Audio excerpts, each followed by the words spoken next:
Prepare to experience the strongest radio allowable by law. Secrets will be revealed. Myths dispelled. From the studio gym where excuses never apply.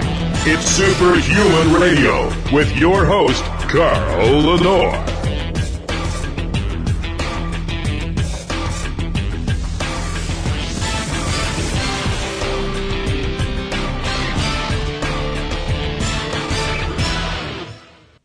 This is Science for Humans with Dr. Jeff Golini. There you go. That's nice cue up. Yeah, there you go. That premature cue music there, music cueing there. I got to work on that. Anyway, how you doing? I'm doing well. How about you, Carl? Great. It's sunny out. I trained this morning. My training, I've rededicated myself, Dr. Jeff, and I know that you can appreciate this because what most of the audience doesn't know enough about you is what an amazing athlete, hard training athlete you were your entire life, both in powerlifting and bodybuilding. So I've rededicated myself. I'm getting to the gym at 6 a.m. in the morning. I'm giving myself 2.5 hours at the gym. I'm doing 30 minutes of cardio pre and 30 minutes of cardio post workout. And I'm still having some fantastic training sessions. I did power squats today, 7 plates on each side, do the math, for one good deep rep. That was my sixth set of squats today. That is awesome. Good job. Yeah, I'm working hard. I'm going to be 57 in June, and I'm looking forward, and I'm thinking, you know what? I am going to regain my conditioning, my strength, and I'm going to look amazing once again. So I have goals, and that's the important thing. Good deal. Hey, I want to thank a lot of our listeners for some awesome emails that have come in. And your kind words of, just supporting the show and, telling me how much you really, are getting a lot of good information. Carl, I was even thinking maybe sometime we might take, requests from people on, what they'd like the show to be about, or we could even read some of their questions and basically answer them on the air. Well, we could, that would be the easy thing, to read questions, or to give somebody to pick a topic, a specific topic. Either one of those. If you have a great topic that you think is timely and important for us to discuss, if you go to the Superhuman Radio webpage, on the front page down, about halfway down the page on the right-hand side, you'll see a great picture of the handsome Dr. Jeff Golini. He is Italian. You have to understand. Good looks runs in Italian people. I'm sorry, it's true. And Ask the Scientist. You click that button and submit your questions. And why don't we do something special, Dr. Jeff? If your question is selected, we can give them something, maybe a shaker bottle. I know you've got great shaker bottles. I was thinking about it. I got some T-shirts. We'll put together a nice little thank you package. There you go. So go there and submit your questions. And if your question is used on the show as just to answer the question independently or the general topic of a show, you'll get some sort of wonderful gift from All-American EFX Sports and All-American Pharmaceuticals.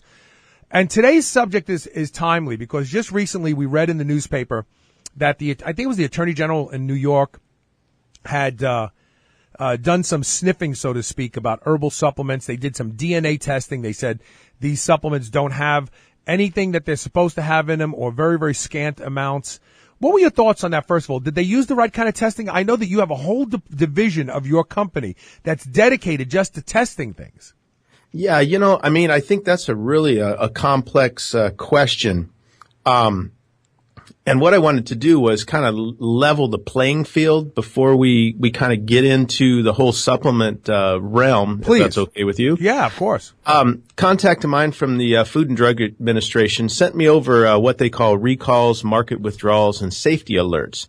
Now, this whole spiking thing, we're really getting pot shots taken at the dietary supplement industry. But what I wanted to show is this is global with all the industries on things that are ingested, from foods to drugs. So I just want to read you a couple that kind of stuck out from what I saw. These are all from April. Mylan Pharmaceuticals, a couple of their drugs had presence of particulate matter. How about that in the drug? Now, what particulate matter just means dirt, right? I mean, just anything that's not anything that really isn't. They can't classify it. It's called particulate matter.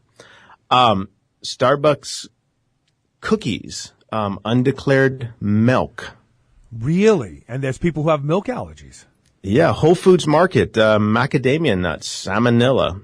I mean, there's tons of undeclared milks, undeclared eggs, salmonella, E. coli in a lot of our giant places that we purchase from. Well, Trader Joe's just had a recall of walnuts. I had to bring 2 bags of walnuts back because I think it was salmonella, but they had something with walnuts recently. Well, and Trader Joe's had quite a few. Their sweet bites, assorted cakes, undeclared coconut. I mean, so, we're seeing a lot of these undeclared things, which in our industry, that's called adulteration.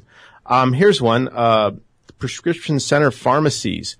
A whole bunch of their sterile products were found to be unsterile. Oh, man. Another Whole Foods Market, bran muffins, undeclared egg and milk. And, those are 2 big allergens. Right. And the list just goes on and on and on, between food companies and drug companies that have some type of contamination, some type of undeclared item. Again, what I want to show, to make this playing field level is in the food industry, it's okay for Tyson's Foods in January to have 34,000 pounds of chicken breast recalled. I don't know how many outbreaks of, salmonella illness, if there are any deaths. That's just common practice in the food industry. Right. You expect people to get sick. Then we have the drug industry where people are dying every day. I mean, there's recalls right and left, and, they're supposed to be held to the highest standards, but none of that is considered to be contaminated, or adulterated. But that is exactly what it is. If there's something that is in that product that isn't on the label, or is dangerous, that's considered contamination or adulteration. Here's a personal story. My dad was on Digitech, digoxin, which comes from fox, some sort of flower. I want to say foxglove. It regulates the heartbeat for people who have congestive heart failure and that sort of stuff. And the manufacturer of Digitech made a mistake on the time release coating. So blood levels of the drug were rising too quickly, and the lethal dose and the suggested dose are a hair apart. Wow. And people were dying from it. My poor dad ended up in the hospital because of irregular heartbeat. He ended up with bradycardia. His heart almost stopped. But nobody went to jail at Digitech. No. Here's one. Look at this one from March 17th. Kraft Foods, macaroni and cheese. Yeah. Metal pieces. Yeah. Well, how do you think they get metal detectors in that plant? How do you think they get that shiny color to the cheese, Dr. I'm like, come on, So again, sorry if you're in the drug or the food industry. I'm not taking a pot shot at you. I just want to kind of show that, this happens across the globe. Some of it is intentional and some of it is just poor manufacturing. I'm sure Kraft Foods didn't wake up that morning and say, you know what, let's go ahead and put some metal in our macaroni and cheese. Right. Is going to make it taste better. It was obviously an accident. But the supplement industry is treated differently, isn't it? They are, because these people that are in the food industry, these nutritionists, these pharmaceutical companies are looking at the dietary supplement industry and saying, oh, you guys are bad. You're unregulated. Your products are adulterated. You do no testing. Well, guess what? I couldn't find one recall in March or April for a dietary supplement, and I couldn't find any deaths in 2014 for a dietary supplement. I found many deaths for food and drugs. Well, in fact, according to the CDC's own statistics, this is old. This was, I think, in 2013 when I first quoted this number. Over 800,000 people a year die from taking drugs as prescribed. This isn't even adulterated. This is the known side effects of drugs. Over 800,000 people a year die from taking drugs as prescribed by their physician. How is that acceptable? It's not. I mean, so, again, these bureaucrats want to hold dietary supplement manufacturers to different standards than everything else. But at the end of the day, whatever goes in your mouth, we should all be regulated the same. Why should they say dietary supplements have to go through a whole different approval process than the food manufacturers have to go through? Right. They're making more people sick. So that's kind of what I wanted to stress is that, not everybody's doing a bad job. That doesn't mean that because Tyson Foods had recall that they're doing a terrible job. Obviously, working with chicken, it is very difficult. and they're putting out a lot, but it does happen. So now getting back to your question on the dietary supplements, yeah, there are problems in the dietary supplement industry as there are in the food industry. You know, these people that aren't declaring milk and eggs and soy, they're doing that on purpose. That's not an accident. You know, cross-contamination in a plant, whether it be a dietary supplement or a food where you're producing something that contains eggs and then you thoroughly don't clean that line and then you start producing something that doesn't, you could contaminate that product with eggs. But to put it in there, if a dietary supplement company were to do that, literally we could be shut down and probably would be. We could be looking at federal offenses, prosecution, but I've never seen any food company ever get in any trouble for having undeclared something. You notice how they say undeclared, and in our industry it's adulterated? What sounds worse? Yeah, because adulterated means that you did it on purpose. You know you're doing it, and undeclared means, oops, we forgot to put it in there. Yeah, I forgot to put it on the label. No big deal, undeclared. We'll catch it when we come around. And then there was about 2013, a whole bunch of the frozen foods, especially the ones, the low calorie, healthy, I think 90% of them, the calories, the fat, the sodium, were so far off that it was just ridiculous. Wow. But again, nothing really happened. There was a little bit of press about it, but it didn't really hit the media. Media doesn't like to talk about food. They don't like to talk about drugs, but boy, they like to talk about dietary supplements. And you notice who are the biggest industries that advertise on television and radio? It's the food and the drug companies. So it's the old adage of you don't want to pee in your own Cheerios. You know what I mean? So here comes our industry. For the most part, I did a press release after the whole New York, I call it scandal, that one bad apple doesn't spoil the whole bunch. So the same way there are a lot of drug companies, forget about the fact that they have side effects and all that are doing a real good job, and some of them are leaders. They are inventing, they are patenting. And then you have the old generic knockoffs that are doing nothing more than just knocking off stuff. Everything is sold on price. Same in the food industry. You have some very, very good food manufacturers, and then you got a lot of generics that are just selling on price.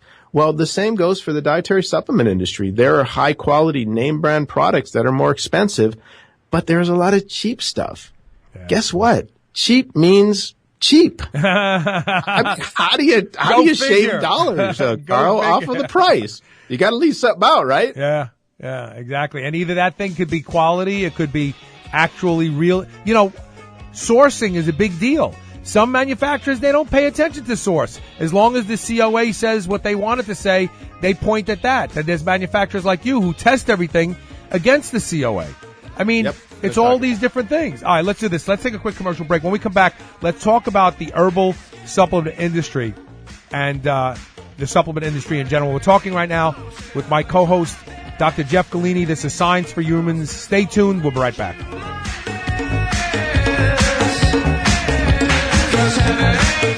Have you tried Carbolin yet? It's what the pros use. At EFX Sports, we know athletes and we know what it takes to safely fuel their performance. That's why we created Carbolin, the ultimate formulated to win carbohydrate drink. Whether you want to quickly carb load before a big competition or you want to recover faster after a workout, Carbolin is the answer. Carbolin is sugar-free, gluten-free, and caffeine-free. Best of all, you can try Carbolin right now absolutely free. Just head over to getcarbolin.com and sign up to receive a free sample of this amazing carbohydrate formula. Once again, that's getcarbolin.com. GetCarbolyn.com.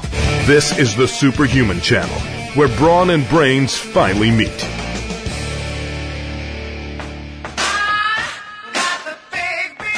Welcome back to Science for Humans with my co-host, Dr. Jeff Golini. We're talking about herbal supplements. So, not too long ago, we talked about how herbal supplements are some of the nastiest things produced out there. A lot of times open air, drying, bugs can land in them. God knows what else falls in them. What else is the issue here? But the recent study, the recent testing that was done in New York, they said these things didn't even have what they were supposed to have in them, right? Yeah, correct. Back in February, Attorney General Eric Schneiderman, I think I pronounced that right, Mr. Eric, he had been researching for quite some time. Matter of fact, in 2013, researchers from Toronto tested over 44 herbal supplements and found that only half of them contained some of the stuff on the label. The other half had nothing. So this has been an ongoing thing. I've been reporting for years how most of the stuff coming from China is adulterated, or I just call it spiked, because that's the best way to do it, is they're adding something to boost something, kind of like they did with melamine. But what Attorney General, he went after the big boys, GNC, Target, Walgreens, and Walmart, and they used some interesting testing. They used a DNA sequencing. And this is, well developed for the ag industry, where you're looking at a whole plant species, that has a DNA profile, and you can identify that profile. So it's not really the best testing for what they did for these particular products. And that's kind of what, Walmart and GNC are saying is, hey, this testing isn't correct. We've used other testing methods. But you got to be careful with that, because I see a lot of times materials that come in our plant where we'll use, high performance liquid chromatography to get a real number, and the supplier will argue to say, oh, well, we use titration to get that number. Titration is kind of a method. It's what you used to do in chemistry back in high school. You see a whole lot of stuff in a region, but you really can't be specific exactly what that whole lot of stuff is. With the development of things like HPLC and GC, that's how we dial in to make sure we see exactly what we're looking for. So in this testing, they were saying that most of the stuff wasn't there. These companies are arguing, well, that's not correct testing, because these herbals during manufacturing DNA is destroyed, can be destroyed. And I agree with that. But one of the interesting things is the DNA found things that weren't supposed to be in there. So they kind of skirted around that part of the examination. Interesting. So what's really the worst part of this? Is the worst part, and this is after what you just said, is the worst part that, I'm buying, Tribulus, and it's really not the amount of Tribulus that's in the capsule, or is it what is actually filling that other space that's the danger? Yeah, there's two things really that are worst part. If we're talking about Tribulus, which is primarily used as a growth enhancer, prohormone replacer, testosterone builder. These items are coming in from China that are actually spiked with testosterone. Viagra, those type of drugs are put in there. So of course those are going to work. So that's one big problem is, companies have to do drug screens to make sure that things like that don't contain drugs. On the other side of the fence, us as consumers, we're buying a product like ginseng that's supposed to, increase vigor and overall well-being. Right. And when it contains no ginseng and it contains cinnamon, well, we don't get any results from it. We're really being misdeceived. Right. So, and then you have, where they're just adding fillers. So now we get into, are they using soy or milk fillers, which could be an allergen. Right. But at the end of the day, it's just crooked. This isn't just, oops, we forgot. In our industry, because we're now more regulated, as we were talking about last week, it's not just an undeclared thing. This isn't adulterated. This is contamination. This is spiking. It's illegal, and it's got to stop. And the interesting thing was, I saw that Walmart agreed to pull these products off of their nationwide shelves while they're investigating. And I believe the other guys said, we'll comply with New York, but the other 49 states, we're leaving. Selling, yeah. And so what's the consumer to do, Dr. Jeff? I was really thinking about this, as we all are consumers to something. I think number one is, as I said, down in Venice Beach, you can go buy a pair of sunglasses for $1. I know. I used to buy them. I used to buy 5 remember pair that? Yeah, T-shirt $5 for $3. Yeah, they lasted about 4 days and they were broken. Hey, yeah, they're $1.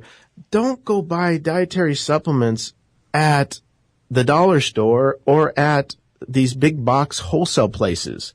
They're cheap for a reason. Yeah. If you're going to buy a dietary supplement, first of all, go to someone who is more of an expert. I like to say, the vitamin shops of the world. There's a lot of store chains that, those people really scrutinize more of what they sell. So again, look at look at who you're buying from. Number two, if you haven't heard of the brand, don't buy it. Really? I mean, do some research. I mean, find out who they are. If they've only got a P.O. box, or they're outside the United States, don't buy it.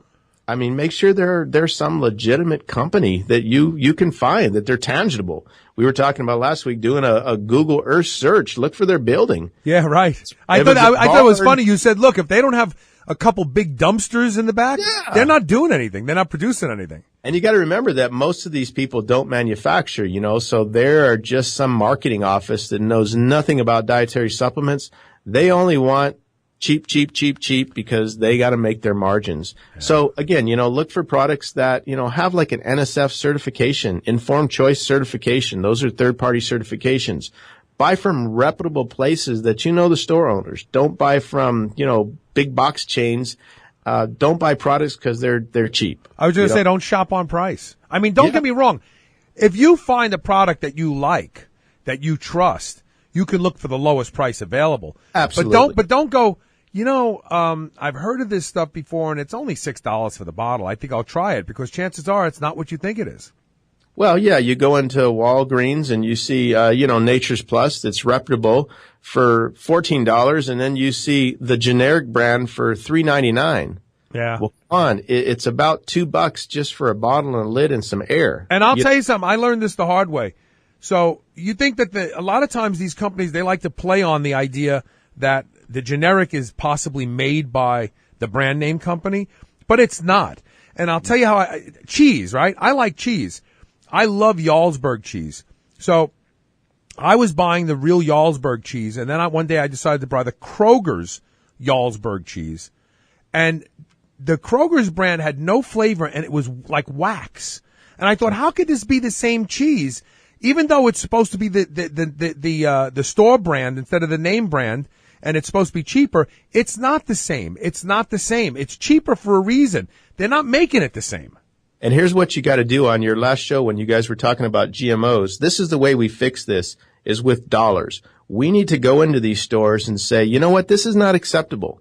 You guys are being sued in New York and you got the product on the shelf here. I'm not going to buy this. Right. And if we quit supporting these companies and, support the mom and pop shops, so to say, the legitimate online places. Right. That's how we're going to take care of this. But if we continue as consumers to buy this stuff, when brand A is caught cheating, don't think that the rest of their products are going to be okay. Yeah, don't reward somebody. There's no mea culpa here. Don't reward somebody. Oh, well, we made a mistake. Here we go. The other thing is, as you point out, that I say all the time, vote with your dollars. That's the truth. Absolutely. Because when stuff sits on a shelf and they have to send it back, they don't order it anymore. Nope. So there you go. Dr. Jeff, as usual, thank you for enlightening us today. Thank you, Carl. Have a good day. Talk soon.